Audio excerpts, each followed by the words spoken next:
Chapter 16. Paper. When Maomao made her first visit in quite some time to the rear palace's medical office, she found its resident eunuch as mellow as ever. "Ah, haven't seen you in a while, young lady," the quack doctor said, happily pouring tea.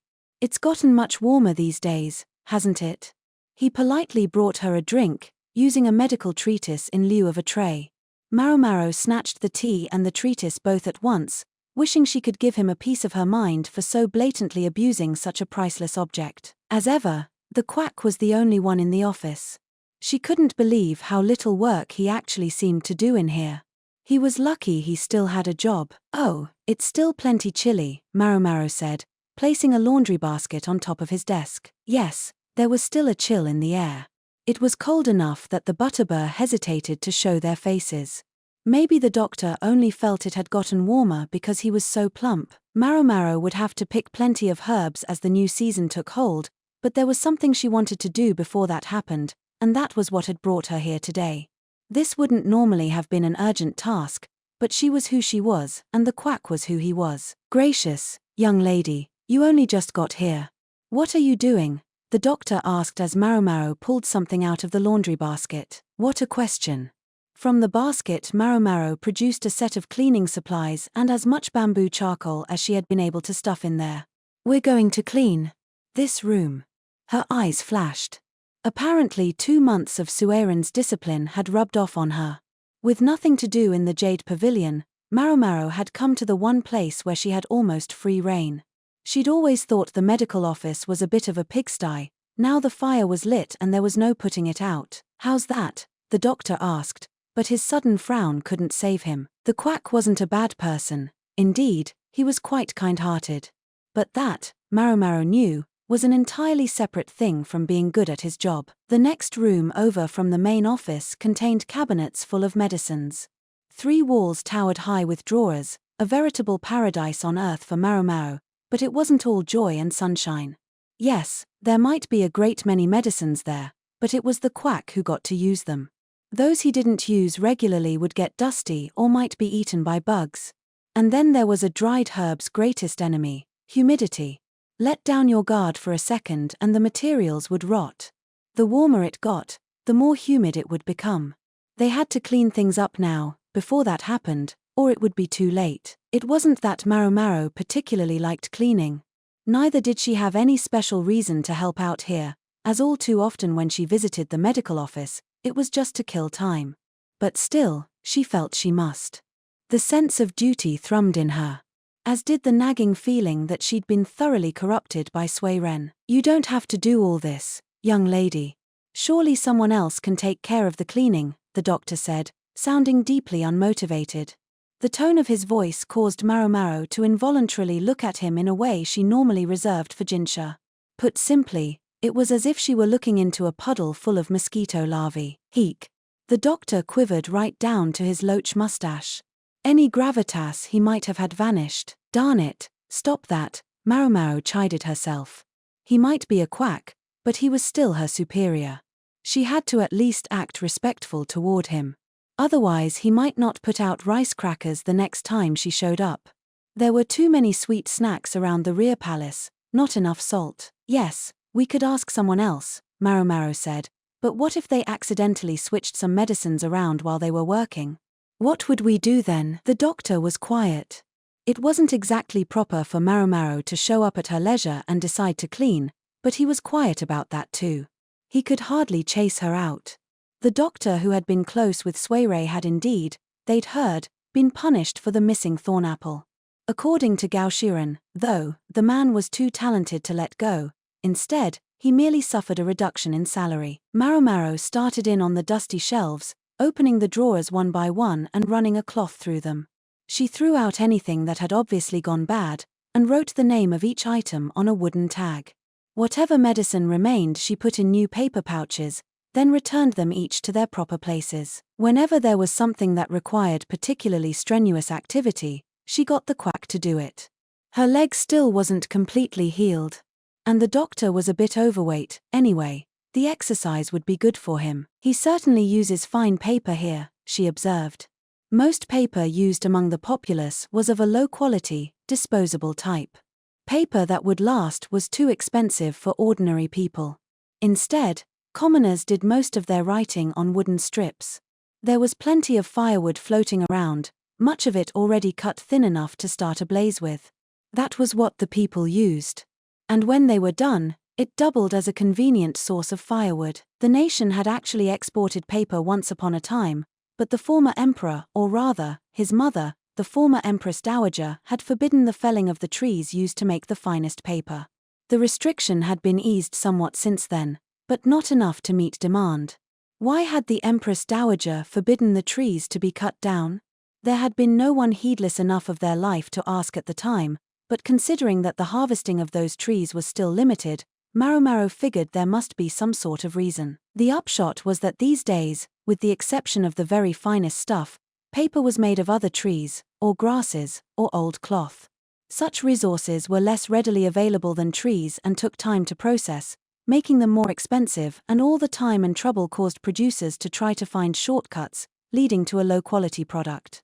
Thus paper had acquired a reputation among the populace for being exorbitantly expensive but not actually worthwhile, and had failed to gain traction despite being more convenient than wood. Maomao exhaled. "Phew, all finished, young lady?" the doctor asked hopefully. "No, only about half done." A disappointed silence followed. Maomao, though, saw that half the work was about as much as she could hope to do in a day considering the sheer scale of the task, and decided to deal with the rest the next day. She left the charcoal sitting in the room to help absorb the humidity. She still didn't have enough of it, though, and requested the doctor to requisition more. The doctor massaged his shoulders as he went about fixing a snack. He brought over fruit juice poured from a ceramic bottle. "A sweet treat, that's the thing when you're feeling tired," he said, using a bamboo spoon to scoop mashed chestnut and sweet potato onto some paper. He handed one of the portions to Maomao. "Old guy has rich taste." Sweet potato was hard to get a hold of at this time of year, making such a snack a particular indulgence, and on top of that, he served it on high-quality paper as if doing so were completely unremarkable. Maomao cleared the sweet potato in a single bite, then looked at the paper, now stained with round fingerprints. The material had a noticeable sheen. "This is excellent paper you're using," she remarked. "Oh, you can tell?"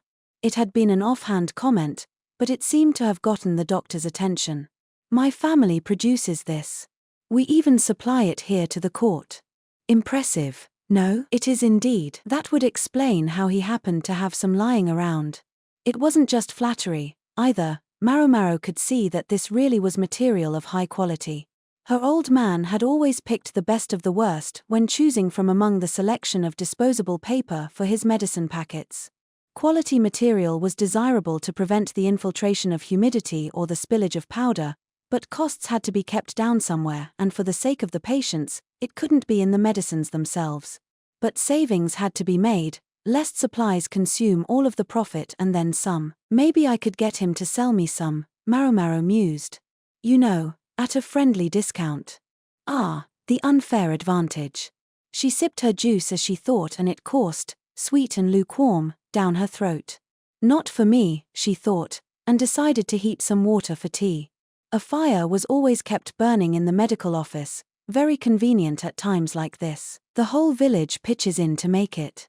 There was a time when we actually thought about throwing in the towel, but thankfully, we managed to scrape by somehow. Maomao hadn't asked for the doctor's life story, but he seemed in a talkative mood today. In the past, making paper had been enough to earn a profit, so his family had concentrated on cutting down the local trees and shaving them as finely as possible to supply product. It was more lucrative to sell abroad than domestically, so their paper became an increasingly important trade good. In his childhood, the village had been so wealthy that the quack doctor could ask for sweets anytime he wanted and eat as many as he liked. For one reason or another, though perhaps they simply got too big, the village incurred the wrath of the former Empress Dowager, who forbade them to cut down the trees they used to make their paper. They were forced to find other materials to produce with, but that inevitably meant a decline in the quality of their product. Now the trading houses were mad at them and had ceased to do business with them. The village's salad days were over. The headman, who, in fact, was the quack doctor's father, was beset by villagers demanding he do something. He saw the writing on the proverbial wall, that they could no longer go on making paper as they had. However, not everyone in the village was able or willing to see this reality, and a great deal of anger focused on the headman and his family. Maomao listened patiently, pouring boiled water from a teapot into a cup. It broke my heart when my older sister came here to the rear palace. The village had been established in an ideal place for making paper, but not for much else. They decided to relocate the village, but lacked the resources. Around that time, the rear palace was looking for more palace women, and so the doctor's older sister answered the call. She laughed and said the next time I saw her she would be a mother to the country, but in the end, I never saw her again. What exactly to do with themselves remained an issue on the new land. More resources were needed, and now the quack's younger sister volunteered to follow the older into the rear palace. And finally I decided to go. There was really no other choice, the quack said. As the rear palace expanded, there was inevitably a need for more eunuchs. They were in shorter supply than women, though, and thus commanded a higher price. He's had it tougher than I realized, Maomao thought as she drank her tea. The more one cleaned, the more one saw things that needed cleaning. Maomao successfully finished with the medicine cabinets on the second day, but now the next room over-bothered her. The quack did some basic cleaning, it appeared, but he didn't seem to have an eye for detail. Maomao spent the third day brushing cobwebs off the ceiling and carefully wiping down the walls, and after that she wanted to organize the equipment. The quack had quite a bit of it, she discovered, and anything he didn't much use he stuffed into one of the other rooms. What a waste, she thought as she surveyed that next room. She'd been given to understand that it wasn't being used, but for Maomao, it was a treasure trove. She and the quack tackled the scads of medical treatises, Maomao with a glowing smile on her face and the doctor looking rather glum. In this way, over the quack's pouting, they spent 7 full days cleaning.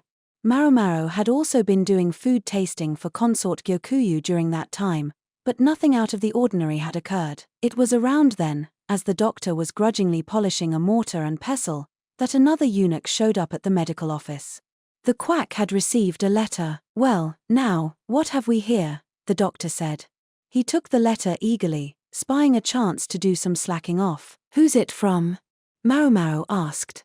In her mind, she was purely being polite, but the doctor replied, it's from my younger sister.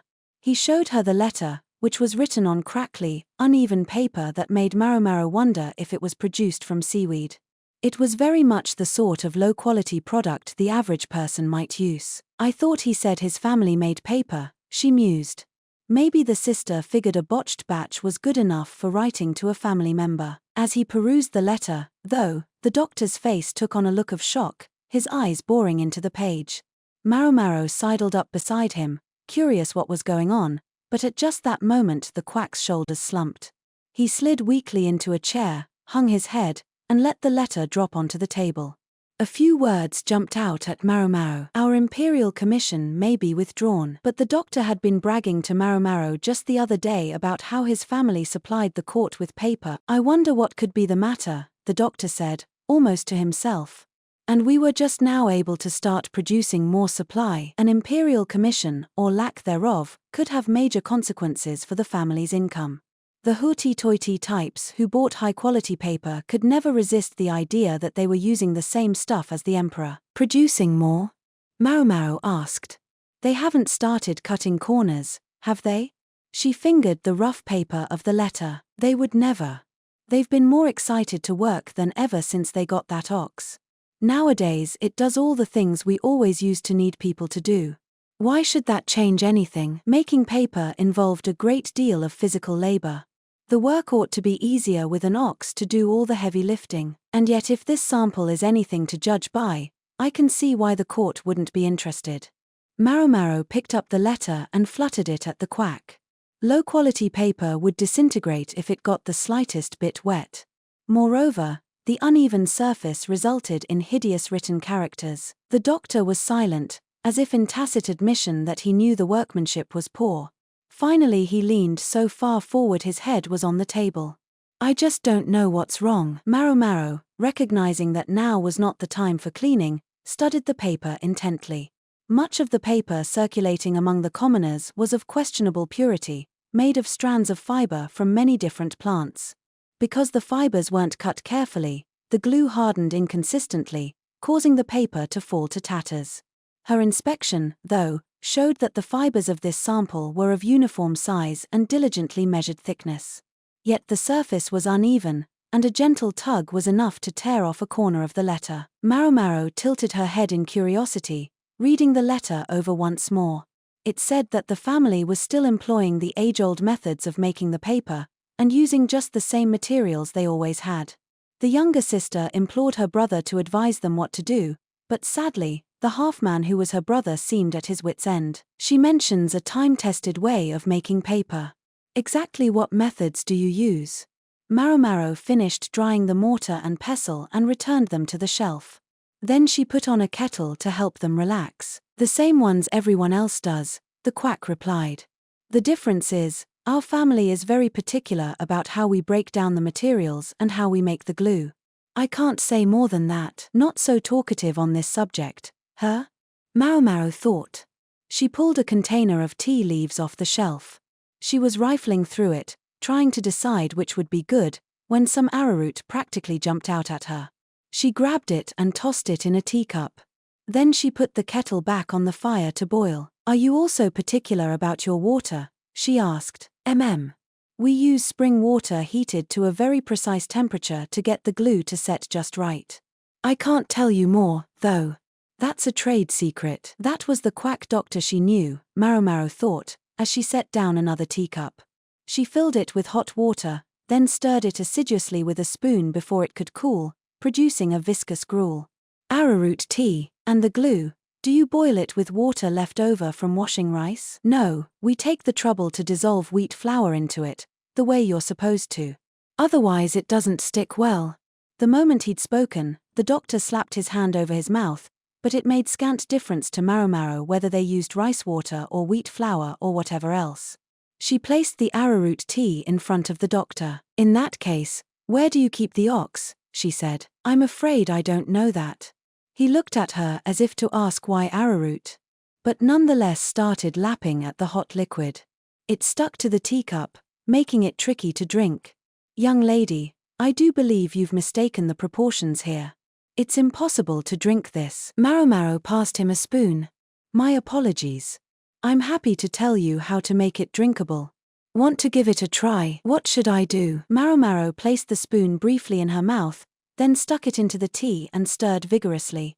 Then she did it again, and then again. Somewhat uncouth, the quack remarked with a frown, but he did as she showed him. As he repeatedly put the spoon in his mouth and then stirred, a change began to take place. It's getting less starchy, he observed. I should think so. In fact, it's practically watery now.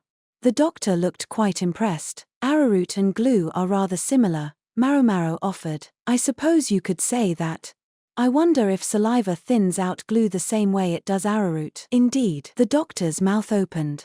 Indeed what? He wasn't as quick on the uptake as Maomao would have liked. I'm practically rubbing his nose in it, she thought, but she decided to give him one more hint. Oxen, I believe, produce a great deal of slobber. Yes, now that you mention it, I suppose that's true. What if you were to find out where the ox is drinking its water? Just to be sure. Maomao, resolved not to say anything further, cleaned up the teacups, and promptly went back to the jade pavilion. The quack must have finally caught on, for he dashed off a letter and hurried out of the medical office to send it. Maomao contemplated what she would do when she was done cleaning, but it's when things seem most quiet that disaster often lurks.